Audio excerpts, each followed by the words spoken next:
जय महाराष्ट्र विद्यार्थी मित्रांनो, कशा आहात तुम्ही सर्वजण?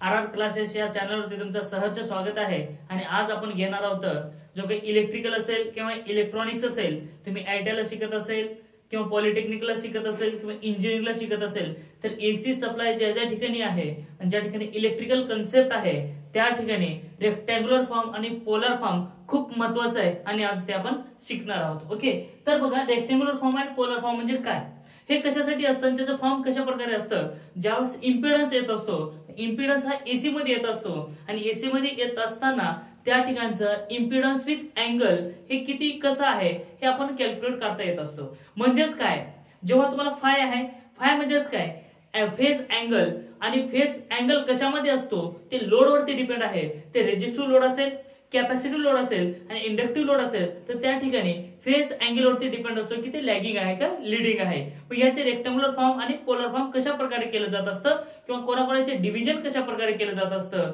मल्टिप्लिकेशन, ऍडिशन आणि सबट्रॅक्शन काय काय असतात ते आपण शिकणार आहोत. तर बघा, अगोदर बघू आपण रेक्टँग्युलर फॉर्म म्हणजे काय.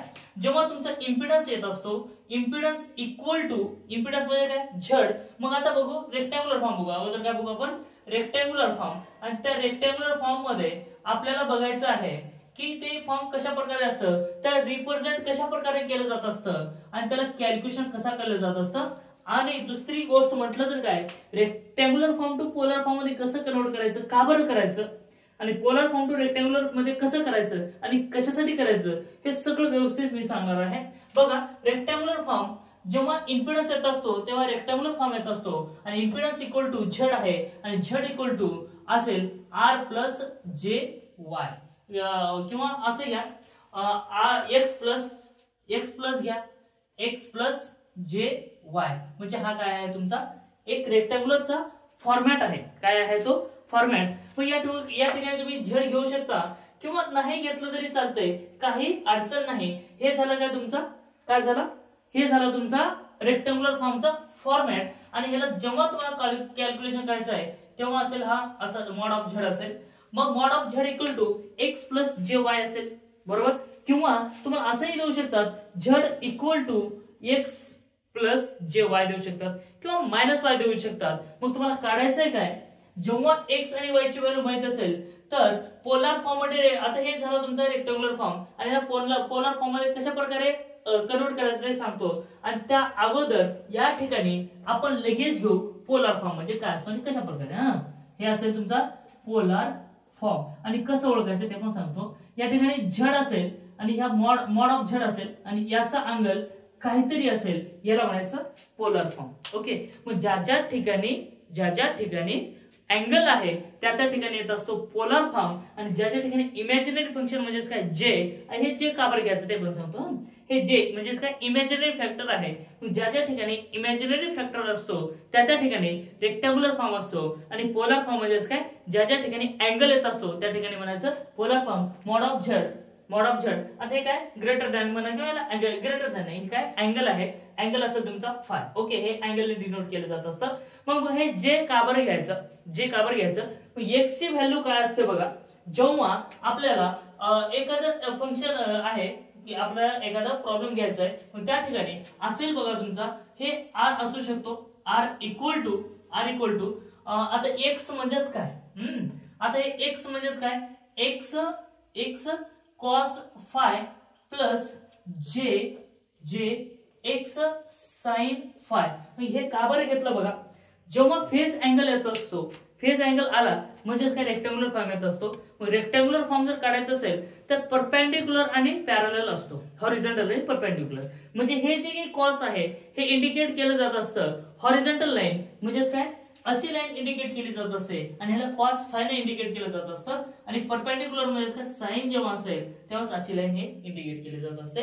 ह्याला म्हणायचं रेक्टँग्युलर फॉर्म साठी इमॅजिनरी फंक्शन घेत असतो. कारण ही जे काही हे आहे परपेंडिक्युलर आहे हे साइन इंडिकेट केले जात असते. हे काय एकमेकांना परपेंडिक्युलर असते, म्हणून याला घ्यायचं आपल्याला रेक्टँग्युलर फॉर्म आणि पोलर फॉर्म. मग हे कसे कॅल्क्युलेशन करणार आहेत बघा तुम्ही. ज्यावेळेस कॅल्क्युलेशन केलं जात असतं तेव्हा एक्स ची जी काही व्हॅल्यू आहे ती व्हॅल्यू म्हणजे एक्स नाही वाय घ्या, एक्स ठीक आहे, एक्स असू द्या, काही प्रॉब्लेम नाही.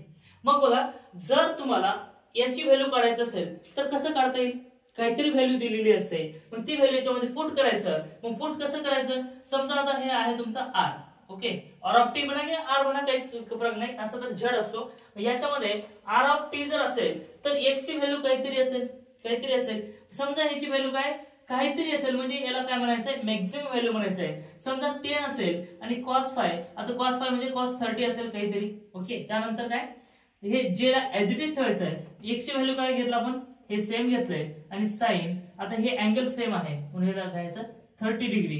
म्हणजे जेव्हा तुम्ही ह्याला कॅल्क्युलेशन केलं जात असतं तेव्हा तुमचा फॉर्म काहीतरी येत असतो. मग ते फॉर्म घेत असताना आपण कॅल्सी मध्ये काय करतो? कॅल्क्युलेशन करून आपण याला काय करू शकतो? रेक्टँग्युलर फॉर्म मध्ये कन्वर्ट करू शकतो. तर बघा बरं, फॉर एक्झाम्पल घेतलं आपण, जर कॅल्सी मध्ये कन्वर्ट जर करायचं असेल तर कसं करता बरं? हा 10 ऍज इट इज घ्या, इनटू कॉस घ्या आणि इन ब्रॅकेट किती 30 घ्या. म्हणजे तुम्हाला जे काही आन्सर येणार आहे ते येईल, इथे येईल बघा 8.66, त्याच्यानंतर प्लस जे इंटू, आता या ठिकाणी काय सेम घ्यायचंय, 10 घ्या, त्यानंतर साइन घ्या आणि ब्रॅकेट मध्ये घ्या 30, तर तुमचा आन्सर येऊन जातो. तर याला तुमचा 5. दिस इज द रेक्टँग्युलर फॉर्म. आता हे रेक्टँग्युलर फॉर्म याच्यासोबत कंपॅरिझन करून बघा, म्हणजे तुमचा आन्सर आलेला आहे का नाही बघा बरं. हे रेक्टँग्युलर फॉर्म आहे आणि हे पोलर फॉर्म आहे, ओके. हे रेक्टँग्युलर फॉर्म आणि हे सेम आहेत का बघा बरं? सेम आहेत का नाही? बघा या ठिकाणी ही जी व्हॅल्यू असते, ही व्हॅल्यू जी असते ना, कशाची असते रे? Maximum value. आता मॅक्झिमम व्हॅल्यू म्हणजे समजा व्होल्टेजच्या फॉर्म मध्ये असेल तर आपण V equal to Vm cos of phi घेतो का नाही? किंवा और मध्ये घ्या V equal to Vm sine of omega t plus काहीतरी अँगल घेतो, ओके. म्हणजे असं काय घेतो? इक्वेशन घेत असतो. म्हणजे ही व्हॅल्यू आहे, ही व्हॅल्यू इंडिकेट केली जात असते, ओके. मग या ठिकाणची ही जी काही व्हॅल्यू आहे किंवा याची काही Vm आहे म्हणजे मॅक्झिमम व्हॅल्यू आहे. मग जेव्हा मॅक्झिमम व्हॅल्यू आहे त्याचं इक्वेशन अशा प्रकारे येत असतो.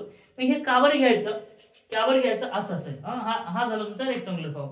आता पोलर फॉर्म म्हणजे काय? आता या ठिकाणी बघा मॉड ऑफ झेड असेल. आता झेड ची व्हॅल्यू म्हणजे काय असेल? झेड ची व्हॅल्यू ही आहे, ओके. झेड ची व्हॅल्यू असेल. मग ही म्हणजेच काय? Mod of Z equal to under root of R square plus आता एक्स म्हणजेच काय? आता एक्स कोण असणार आहे? रिएक्टन्स असणार आहे. मग त्याचा स्क्वेअर असेल. मग ज्यावेळेस तुम्हाला झेड मॉड ऑफ झेड करायचं आहे तेव्हा R square plus X square घ्यायचा आहे आणि मॉड जर घेतलो तर तुमचा इमॅजिनरी फॅक्टर काय होणार आहे? इमॅजिनरी फॅक्टर जो काही आहे तो इमॅजिनरी फॅक्टर कट होणार आहे. मग हे कशावरून घ्यायचं आहे बघा या ठिकाणी, किंवा बघा असेल जर तुम्हाला रेक्टँग्युलर फॉर्म दिला असेल म्हणजे एखादी व्हॅल्यू दिली जे equal to Z equal to, आता एक व्हॅल्यू दिली आणि त्याला तुम्हाला पोलर फॉर्म मध्ये कन्वर्ट करायचं आहे. कशा प्रकारे करणार बघा?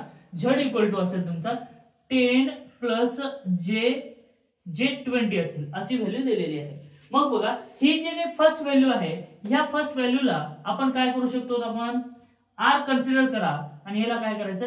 ह्या 20 ला XC करा किंवा XL असतो, कारण इंडक्टिव्ह रिएक्टन्स और कॅपॅसिटिव्ह रिएक्टन्स दोन्हीपैकी एक व्हॅल्यू असते, त्याला म्हणायचं XC और XL म्हणायचं, ओके.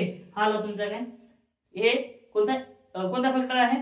रेक्टँग्युलर फॅक्टर आहे आणि याच्यामध्ये इमॅजिनरी फंक्शन आहे. मग यामध्ये जे काही आर ची व्हॅल्यू आहे आणि XC ची व्हॅल्यू आहे ते पुट करा. म्हणजे जनरल फॉर्म ऑफ रेक्टँग्युलर जर म्हटलं, जनरल फॉर्म ऑफ रेक्टँग्युलर, तर त्याचा जनरल फॉर्म आहे y of t equal to, general form of rectangular जर म्हटलं तर येईल a प्लस जे बी असेल, okay. yt equal to a plus J B. This is the general form of rectangular. हे कसं आहे? General form of rectangular. आणि पोलारचा फॉर्म जर म्हटलं जनरल फॉर्म ऑफ पोलारचा, तर पोलारचा जनरल फॉर्म बघा काय येणार आहे? जनरल फॉर्म जर म्हटलं तर R mod of R angle of theta अशा प्रकारे येणार आहे. आपण फाय कवर घेतो, फेज अँगल म्हणून घेतो. हे झालं जनरल फॉर्म आणि हे पण झाला रेक्टँग्युलरचा जनरल फॉर्म, पोलर फॉर्म झाला, ओके. मग सर आता इथं तुम्हाला दिलेला आहे रेक्टँग्युलर फॉर्म, हा रेक्टँग्युलर फॉर्म आहे. मग तुम्हाला आता पोलर फॉर्म मध्ये कन्वर्ट करायचंय. मग कसं करणार आहे? मग बघा काही नाही, सोपं आहे. काय करायचंय? असं ज्यावेळेस दिलं जात असतं तेव्हा, आणि पोलरचं रेक्टँग्युलर फॉर्म मध्ये कसं कन्वर्ट करायचं ते पण सांगतो बघा. हे झालं तुमचा जनरल फॉर्म आणि हा जो काही फॉर्म्युला ते लक्षामध्ये ठेवायचा आहे. मग काय करायचं या ठिकाणी बघा बरं? काहीच करायचं नाही.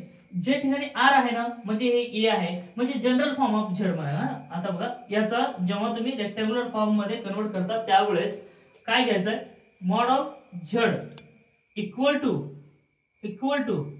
Under root of A square plus B square.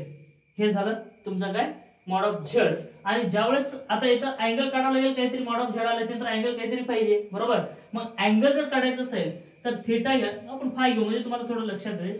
Five equal to tan inverse of b by a. काय घ्यायचं, b by a, b by a, b divided by a. कधीही रिएक्टन्स जे काही आहे ते डिवाइडेड बाय ए येणार आहे, म्हणजे रेजिस्टन्स येणार आहे. म्हणजे थोडक्यात मला सांगायचं आहे काय बघा, मॉड ऑफ झेड जर काढायचं असेल तर ह्या इक्वेशन वरून आपल्याला पोलर फॉर्म काढता येत असतो. मग ते कसं, आर ची व्हॅल्यू याच्यात पुट करा. या ठिकाणी आर आहे ना, हे आर ची व्हॅल्यू याच्यात पुट करा. आपण डायरेक्ट लिहून घेऊ, R equal R square plus X म्हणजे काय कॅपॅसिटी आहे किंवा एक्सेल घ्या, काही फरक पडत नाही. फक्त एक्स घेतलं तरी चालते, काही अडचण नाही. ते इंडक्टिव्ह राहू शकतो किंवा कॅपॅसिटिव्ह राहू शकतो. याची व्हॅल्यू जर पुट केला तुम्ही तर तुमची व्हॅल्यू येते अंडर रूट ऑफ 10 प्लस 20, दोघांचा काय झालं स्क्वेअर झाला. मग हे तुम्हाला मॉड ऑफ झेड ची व्हॅल्यू भेटून जाते. मग मॉड ऑफ झेड ची जर व्हॅल्यू काढायचं असेल तर किती आलं, आपण मनाने घेतोय बरं का, असं काही हे याच्यातून नाही घेत.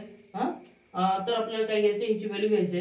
तर 10 चा स्क्वेअर प्लस 20 चा स्क्वेअर, तर आपली आन्सर येते बघा 22.36. मग आता हे झाला फक्त Z, mod of Z.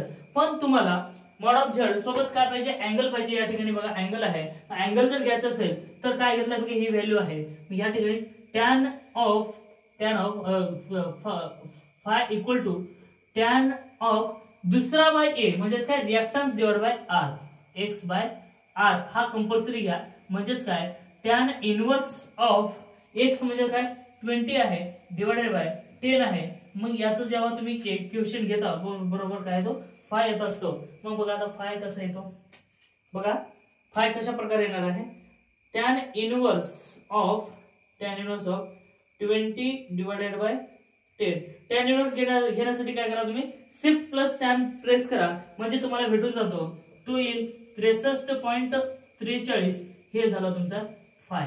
Okay, मग ह्याला लिहिणार कसं तुम्ही, हे लिहिणार कसं, आपण काय केलंय rectangular form to polar form मध्ये कन्वर्ट केलेलं आहे. मग लिहायचं कसं, मग लिहायचं असेल असा mod of z angle. Mod of z angle किती येणार आहे तुमचा, मॉड ऑफ झेड ते अँगल आहे म्हणून या ठिकाणी लिहायचं आहे झेड अँगल झेड. ओके, झेडची व्हॅल्यू काय सांगा, मॉड ऑफ झेडची व्हॅल्यू काय सांगा, मॉड ऑफ झेड किती आला 22. म्हणून 22.36 अँगल कोणता येणार आहे 63.43 डिग्री. हे झालं तुमचा polar form. Okay, polar form. आता समजा या ठिकाणी तुम्हाला पोलर फॉर्म जर दिला असेल तर तुम्हाला काढायचा आहे कोणता, रेक्टँग्युलर फॉर्म. मग रेक्टँग्युलर फॉर्म आणि पोलर फॉर्म आपल्याला लक्षात ठेवायचं आहे. मग बघा ही जी काही व्हॅल्यू आहे, ही व्हॅल्यू दिली ना, ही व्हॅल्यूला आपण कशामध्ये काढू, रेक्टँग्युलर फॉर्म मध्ये काढू. आता हे पोलर फॉर्म झाली की नाही, मग ह्या पोलर फॉर्मला रेक्टँग्युलर फॉर्म मध्ये का काढायचंय, कारण पोलर फॉर्म मध्ये फक्त आणि फक्त मल्टिप्लिकेशन आणि डिव्हिजन होत असते. पोलर फॉर्म मध्ये काय मल्टिप्लिकेशन अँड डिव्हिजन होत असते, पण रेक्टँग्युलर फॉर्म मध्ये फक्त आणि फक्त ऍडिशन आणि सबट्रॅक्शन होत असते. जर याचा जर कॉम्बिनेशन आपल्याला चांगल्या प्रकारे जमला तर ठीक आहे. आणि आपण हे जे घेतोय ना विदाउट कॅल्सी घेतोय, कॅल्सी वरती तर तुम्हाला येतच, मग ते बी व्हिडिओ आपण बनवलेला आहे. कॅल्सी वरती पोलर फॉर्म कसा काढायचा आणि रेक्टँग्युलर फॉर्म कसा काढायचं ते पण एकदम सोपं आहे. आणि मी विदाउट कॅल्सी घेतोय, विदाउट कॅल्सी तुम्हाला पण करणं म्हणजे येणं गरजेचं आहे. जर चॅनलवरती तुम्ही नवीन असाल तर लवकरात लवकर सबस्क्राईब करून घ्या जेणेकरून तुम्हाला काही फायदा पडेल. बघा आता या ठिकाणी आहे काय रेक्टँग्युलर फॉर्मचा मेन जनरल फॉर्म्युला आहे हा, म्हणजे हा. मग आता जर तुमच्याकडे हा फॉर्म्युला आहे कशाचा, पोलर फॉर्मचा, आणि काढायचं काय तुम्हाला रेक्टँग्युलर फॉर्म, तर काढता येत असतो का नाही, हो काढता येत असतो. कसं बरं तुम्हाला दिले का रे, काय दिले झेड मॉड ऑफ झेड म्हणजे किती आहे समजा तुम्हाला दिलेलं आहे पोलर फॉर्म. पोलर फॉर्म कसं 22.36 अँगल 63.43 हा काय आहे तुमचा पोलर फॉर्म आहे. ओके, ह्या पोलर फॉर्मला तुम्हाला कशामध्ये रेक्टँग्युलर फॉर्म मध्ये कन्वर्ट करायचं आहे. मग रेक्टँग्युलर फॉर्म मध्ये कन्वर्ट करायचं असेल तर कसं करणार, y of t equal to म्हणजे या फॉर्म मध्ये करायचं आहे. तर काय करायचं बघा, हे जे आहे ना हा मॅक्झिमम व्हॅल्यू आहे. मॅक्झिमम व्हॅल्यू म्हणजे या ठिकाणी पुट करायचं आहे. म्हणजे कसं 22.36 cos ऑफ 63.43 प्लस आता काय करायचं, जे ला एज इट इज घ्यायचा. मग त्यानंतर इथे 10 आहे ना म्हणजे x ची व्हॅल्यू आहे म्हणजे ही व्हॅल्यू आहे. ही व्हॅल्यू याच्या ठिकाणी पुट करा. 22.36 साइन ऑफ फाय ची किंमत लिहा. मग फाय ची किंमत किती आहे 63.43. मग जे काही तुम्ही व्हॅल्यू आहे ती व्हॅल्यू कॅल्शियम मध्ये टाका म्हणजे तुम्हाला आन्सर भेटून जाईल. मग कॅल्शियम मध्ये टाकत असताना काय टाकायचं आहे, इमॅजिनरी ॲज इट इज ठेवायचा. मग काय 22.63 cos ऑफ 63.43 म्हणजे तुमचा आन्सर येऊन जाईल बघा 10. हा आला काय, एवढ्याचा आन्सर आला 10 प्लस जे ॲज इट इज ठेवायचं आहे. ज्याला काय हालचाल करायचं का, काही हालचाल करायची नाही. मग बघा आता नेक्स्ट घ्यायचं आहे 22.36 इंटू साइन घ्यायचं आहे आणि साइन मध्ये जे काही अँगल आहे तो अँगल तुम्हाला पुट करायचा आहे. तर 63.43 तर तुमचा आन्सर येऊन जाईल ही किती आला 19.99 म्हणजे 20. 19.99 म्हणजे किती आला 20 येतो. किती 20. मग बघा आपण घेतलेलं बरोबर आले का बघा रे, बघा बरं आले का y ऑफ t कसं आले बघा बरं, ते y ऑफ t आला. हा y ऑफ t. ओके बघा हे होता तुमचा काय रेक्टँग्युलर फॉर्म. ओके, मग त्याला कन्वर्ट कशामध्ये केलं, पोलर फॉर्म मध्ये. मग पोलर फॉर्म मध्ये किती आला 22.36 अँगल आला 63.43 एवढा अँगल आलेला आहे हा याचा. म्हणजे हा रेक्टँग्युलर फॉर्म होता त्याला केलं पोलर फॉर्म. आणि ह्या पोलर फॉर्मला नंतर कशामध्ये केलंय रेक्टँग्युलर फॉर्म मध्ये. कसं बघा असं काय केलंय, याच्यामध्ये काहीच केलं नाही. जे काही फॉर्म्युले होते त्या फॉर्म्युले व्हॅल्यू पुट केले आणि तुमचा आन्सर आलेला आहे. म्हणजे रेक्टँग्युलर फॉर्म आणि पोलर फॉर्म कसं कन्वर्ट करायचं तुम्हाला समजलं का. ओके समजलं का नाही. आता आपल्याला लगेच घ्यायचं आहे लगेच घ्यायचं आपल्याला काय घ्यायचंय रेक्टँग्युलर फॉर्म आणि पोलर फॉर्म का कन्वर्ट करायचं आणि त्याची ऍडिशन आणि सबट्रॅक्शन कशी केली जात असते, मल्टिप्लिकेशन आणि डिव्हिजन कशा प्रकारे केले जात असते आणि का करायचंय लगेच घेणार होतो. चला आता आपल्याला बघायचं आहे रेक्टँग्युलर फॉर्म आणि पोलर फॉर्मचे ऍडिशन आणि सबट्रॅक्शन कधी कधी होत असते. ओके, मग या ठिकाणी बघा रेक्टँग्युलर फॉर्म मध्ये only and only addition and subtraction होत असते आणि पोलर फॉर्म मध्ये फक्त आणि फक्त मल्टिप्लिकेशन आणि डिव्हिजन होत असते. जर तुम्ही म्हटलात पोलर फॉर्म मध्ये मला ऍडिशन आणि सबट्रॅक्शन जर करायचे म्हटलात तर ते होणारच नाही, अजिबात होणारच नाही. ओके, म्हणजे तुम्ही म्हणताय की मला कोरड्या विहिरीमध्ये पोहायचंय, मग कसं पोहणार तुम्ही, पोहताच येणार नाही. म्हणजे या ठिकाणी तुम्हाला करताच येणार नाही. तर तुम्हाला करता येईल का याच्यामध्ये ऍडिशन आणि सबट्रॅक्शन करता येईल का, करताच येणार नाही. जर विहिरीमध्ये पाणी असेल तर तुम्हाला पोहता येते आणि त्या पोहता येते का, नाही. मग तसं याच्यामध्ये जर तुम्ही कितीही जर काही केलात तर यामध्ये ऍडिशन अँड सबट्रॅक्शन होतच नाही. आणि यामध्ये तुम्ही कितीही जरी काही म्हटलात तर यामध्ये मल्टिप्लिकेशन अँड डिव्हिजन होतच नाही. तर यासाठी तुम्हाला लागत असते ऍडिशन करण्यासाठी आणि सबट्रॅक्शन करण्यासाठी तुम्हाला रेक्टँग्युलर फॉर्म पाहिजे. आणि या ठिकाणी मल्टिप्लिकेशन आणि डिव्हिजन जर करायचं असेल तर तुम्हाला पोलरच फॉर्म पाहिजे, तरच होते अन्यथा होत नाही. ओके, मग बघा जर यामध्ये तुम्हाला ऍडिशन जर करायचं असेल तर करता येत असते. म्हणजे कसं बघा असं ए प्लस बी करायचे. तर कसं करणार तुम्ही, हे जे आहे ते ऍज इट इज लिहून टाकायचे. मग काय करणार तुम्ही, जसं आहे तसं लिहून टाका. मग कसं लिहिणार तुम्ही, x1 प्लस jy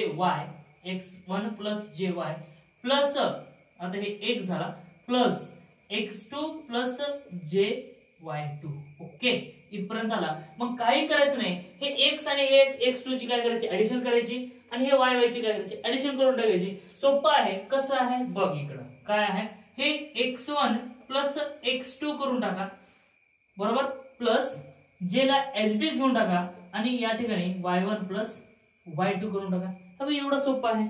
जर तुम्हाला याच्यामध्ये जर सबट्रॅक्शन करायचं असेल तर येतो म्हणजे तुम्हाला सोपं आहे. काय करायचं, सोपं आहे एकदम. कसं करणार तुम्ही बघा, हे झालं तुमचा y1 प्लस y2 आणि जे काही तुमची व्हॅल्यू येणार आहे ती व्हॅल्यू येऊन जाईल तुम्हाला, फायनली व्हॅल्यू भेटून जाईल. म्हणजे ह्या दोघांची काय, कारण हे आणि हे भाऊ आहेत, हे कसे आहेत भाऊ आहेत, आणि हे कसे आहेत भाऊ आहेत, आणि हे याचा दुश्मन आहे आणि हा याचा दुश्मन आहे, म्हणून हे दोघे एकत्र येणार का नाही, पण हे आणि हे एकत्र येतात, हे आणि हे एकत्र येतात. ओके, म्हणजे याचे याचं जमतं आणि याचं याचं जमतं, कारण हे दिसायला सारखं आहे, या दिसायला सारखं आहे. म्हशीमध्ये म्हैसच जाते, बैलामध्ये बैलच जाते. ओके, तसं काम आहे. ओके, मग बघा आता जर यामध्ये जर तुम्हाला ऍडिशन करायचं असेल तर कसं करणार, काही करायचं नाही, सोपं आहे. मग तुम्हाला हे जे व्हॅल्यू आहे ते ऍज इट इज लिहा. मग कसं लिहिणार, हे x1 प्लस जे वाय ऍज इट इज लिहिणार. आता काय आपल्याला सबट्रॅक्शन करायचं. ओके, मायनस काय करायचं आहे, x2 प्लस जे y2 इथपर्यंत आहे. मग काय करायचं, काही करायचं नाही, हे आणि हे सारखे दिसतात म्हणून एकत्र घ्या. हे काय सारखे दिसतात म्हणून काय झालं, एकत्र घ्यायचं. हे एकत्र घेतलं, पण यामध्ये काय आहे बघा बरं, सबट्रॅक्शन आहे म्हणून याला काय करायचं, सबट्रॅक्शन. ओके, मग या ठिकाणी प्लस, इथं काय घ्यायचं, प्लस ऍज इट इज घ्यायचं. हे आणि हे दिसायला कसे आहेत, सारखे आहेत, म्हणून या ठिकाणी सारखे घ्यायचे. मग कसं घेणार तुम्ही सारखे बघा बरं. आता इथं प्लसला प्लस घ्या. ओके, एक मिनिट, हा या ठिकाणी प्लसच येईल तुमचा, हा प्लस झाला. मग या प्लस मध्ये काय घ्यायचंय, हा वाय घ्यायचंय. जेला इथं बाहेर घेऊन टाका. ओके, किंवा चालतंय जेला बाहेर घेऊन टाका आणि इथे y1 मायनस y2. ओके, इथपर्यंत येईल. y1 मायनस y2 घ्यायचंय, लक्षामध्ये ठेवा. इथे काय घ्यायचं तुम्हाला, y1 मायनस y2 घ्यायचंय, म्हणजे तुमचा आन्सर येऊन जातो. आणि आपण ह्याच्यामध्ये एक प्रॅक्टिकली बघणार आहोत, म्हणजे प्रॉब्लेम घेऊन आपण शेवटी एक प्रॉब्लेम घेऊन बघायचंय. हे काबर करायचंय, जर समजा असं आलेलं असेल, जर याची व्हॅल्यू काढायची असेल, इम्पिडन्स मध्ये काढायचं असेल, तर काही ठिकाणी आपल्याला काय करावं लागतंय, काही ठिकाणी आपल्याला मल्टिप्लिकेशन करावं लागते, काही ठिकाणी ऍडिशन करावं लागते, आणि काही ठिकाणी आपल्याला सबट्रॅक्शन करावं लागते, मल्टिप्लिकेशन करावं लागते. तर त्यावेळेस रेक्टँग्युलर टू पोलार नाही, पोलार टू रेक्टँग्युलर यायला पाहिजे. असं तर कॅल्सीवरती येत असतो, तरी पण तुम्हाला मी थेरोटिकल शिकवत आहे, एवढे प्रोसिजर आहेत. कॅल्सीमध्ये काय कोणी करतं ना, येड करतं ना, हे पण यायला पाहिजे ना. ओके, मग बघा आता या ठिकाणी काय, multiplication and division, only multiplication and division होत असते. मग काय करणार आहे तुम्ही यामध्ये, a इंटू बी, ए ची व्हॅल्यू काय आहे लिहा बरं, r1 5 1 इंटू, मग इथं काय पिंटू आहे इंटू, मग बघा इथं काय आहे r2 इंटू, म्हणजे r2 अँगल ऑफ φ2. तर यामध्ये काय करायचंय बघा, जेव्हा तुम्ही यामध्ये मल्टिप्लिकेशन करता तेव्हा सारखे म्हणजे काय, r1 आणि r2 म्हणजे कॉन्स्टंट व्हॅल्यू असतात. हे कॉन्स्टंट म्हणजे काय, 4 5 6 10 20 25 काय इतरी व्हॅल्यू असते. ह्या दोघांमध्ये काय करायचं तुम्हाला, मल्टिप्लिकेशन करायचं, r1 इंटू r2. मग त्या ठिकाणी अँगल घ्यायचा आहे φ1 प्लस φ2.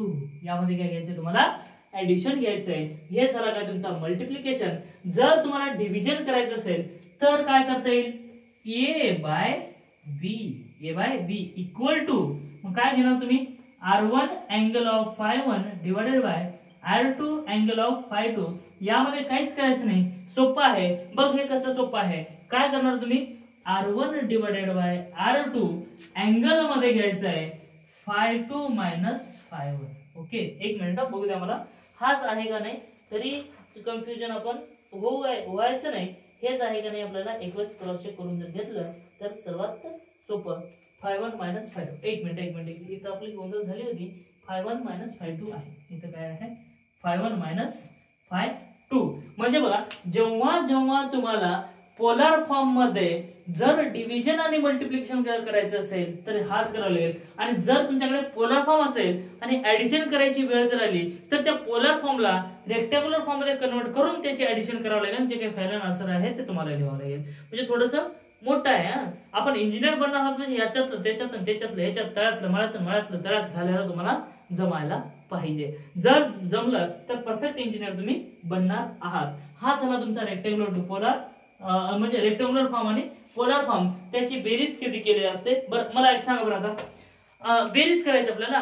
एक इक्वेशन दिलेलं आहे, दोन इक्वेशन आहेत आणि त्या दोन इक्वेशनची आपल्याला बेरीज करायची आहे. मग कसं करणार तुम्ही, पोलार फॉर्म मध्ये का रेक्टँग्युलर फॉर्म मध्ये, सांगा बरं, सांगा बेरीज करायची आहे.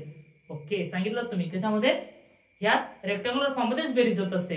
आणि गुणाकार कशामध्ये होत असतो सांगा बरं, कशामध्ये पोलार फॉर्म मध्येच गुणाकार होत असतो. मग बेरीज कधी होत असते आणि वजाबाकी कधी होत असते?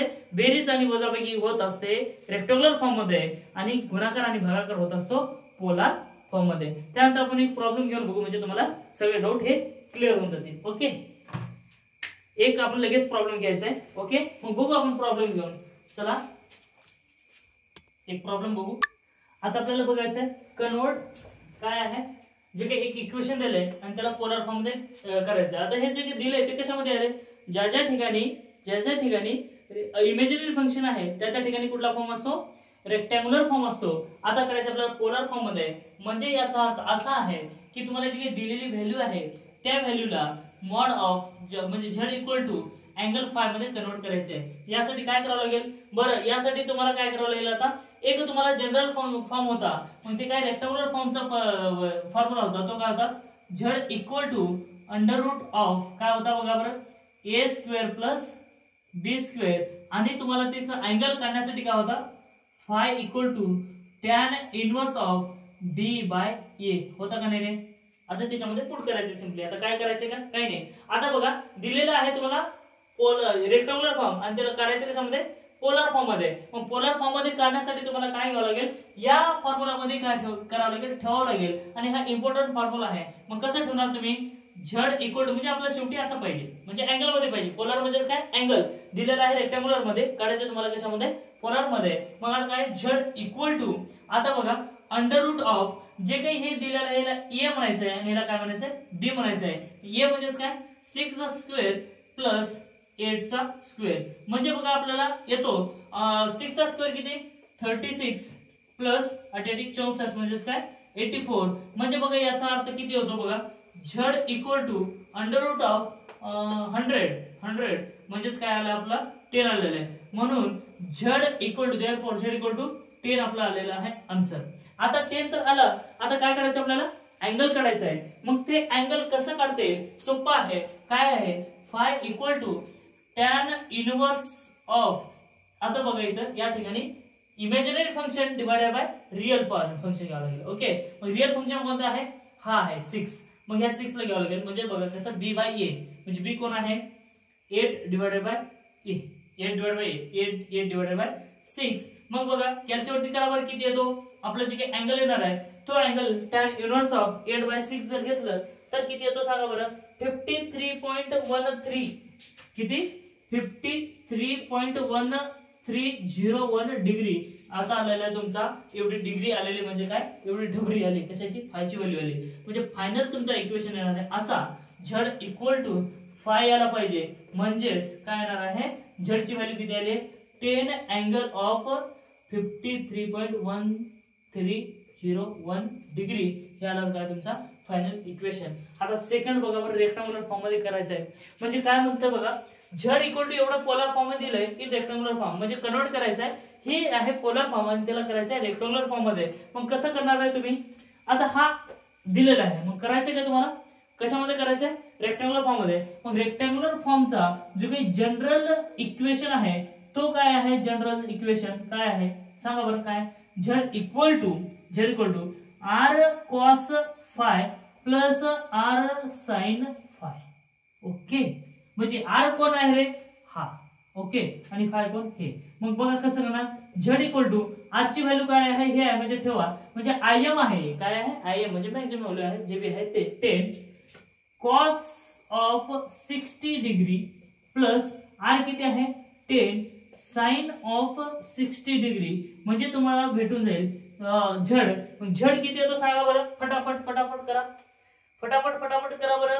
काय येतो त्याचा आन्सर? काय येतो? लवकर सांगा. किती येतो आन्सर सांगा? हा, या ठिकाणी जे आहे आपण अरे यार जे विसरलो होतं ना. हा, हे या ठिकाणी जे आहे बघा. हा, जे आहे. मग ते आन्सर किती येते सांगा बरं? आन्सर येतो याचा जेव्हा तुम्ही कॉम्बिनेशन करतो तेव्हा किती आला? 5 प्लस ला प्लस जे ला जे आणि 10 साइन ऑफ 30 ची व्हॅल्यू येत असते आपली. किती येत असते? 8.6602. 8.6602 एवढी येते तुम्हाला जे रेक्टँग्युलर फॉर्म आहे हा आला. म्हणजे रेक्टँग्युलर फॉर्म म्हणजे काय, ज्या ठिकाणी इमेजिनरी फंक्शन आहे त्याला म्हणायचं रेक्टँग्युलर फॉर्म, आणि ज्या ठिकाणी अँगल आहे त्याला म्हणायचं पोलर फॉर्म. म्हणजे बघा, rectangular form to polar form आणि polar form to rectangular form कसं करायचं तुम्हाला आता समजलं असेल. ओके, एवढं सोपं आहे, घाबरून जायचं नाही. आणि नेक्स्ट व्हिडिओमध्ये तुम्हाला मी सांगणार आहे कॅल्सी मध्ये कसं कन्वर्ट करायचं रेक्टँग्युलर टू पोलर आणि पोलर टू रेक्टँग्युलर. काही ठिकाणी हे मेथड कंपल्सरी करावेच लागतात आणि काही ठिकाणी हे मेथड करायची गरज नाही, डायरेक्ट कॅल्सी वरती बी जमतं. पण एखादी छोटे प्रॉब्लेम असतील किंवा तुम्हाला म्हटलं की रेक्टँग्युलर टू पोलर करा, पोलर टू रेक्टँग्युलर जर करा म्हटलं तर तुम्हाला प्रॉब्लेम येऊन जाईल. म्हणून आता आपल्याला घाबरायची गरज नाही. मग कशी करायची गरज आहे काय, आपल्याला काही गरज नाही, साधा आहे आणि सरळ आहे. आणि चॅनलला जर तुम्ही नवीन असाल तर लवकरात लवकर काय करा, तुम्ही सबस्क्राईब करून घ्या आणि जे काही तुमचे मित्र आहेत मैत्रिणी आहेत त्यांना तुम्ही पाठवत चला, जेणेकरून त्यांचे पण कन्सेप्ट क्लिअर होतील. आणि समजलंय का नाही ते अवश्य कमेंट करून सांगायला मात्र विसरायचं नाही. आणि कोणी जर असेल आणि पॉलिटेक्निकचे जे बी विषय असतील तुमचे इलेक्ट्रॉनिक्सचे प्लस इलेक्ट्रिकलचे, त्या ठिकाणी तुम्हाला समजत नसेल तर बिंदास तुम्ही मला कमेंट करू शकता, मेसेज करू शकता, काही अडचण नाही. तर माझा नंबर बघा, तुम्हाला फायनली मी देऊन टाकतो माझा नंबर, तुम्ही शोधत असेल तर माझा नंबर आहे 7218368041. हा माझा पर्सनल नंबर आहे. अजून तर मी चॅनल साठी काही नंबर वगैरे काढलेला नाही. मग हा नंबरवरती तुम्ही कधीही तुम्ही मेसेज करू शकता, व्हॉट्सअप करू शकता आणि कॉलही करू शकता, काही अडचण नाही. 7218368041. जर व्हिडिओ आवडला असेल तर लाईक करा आणि शेअर करायला मात्र विसरू नका.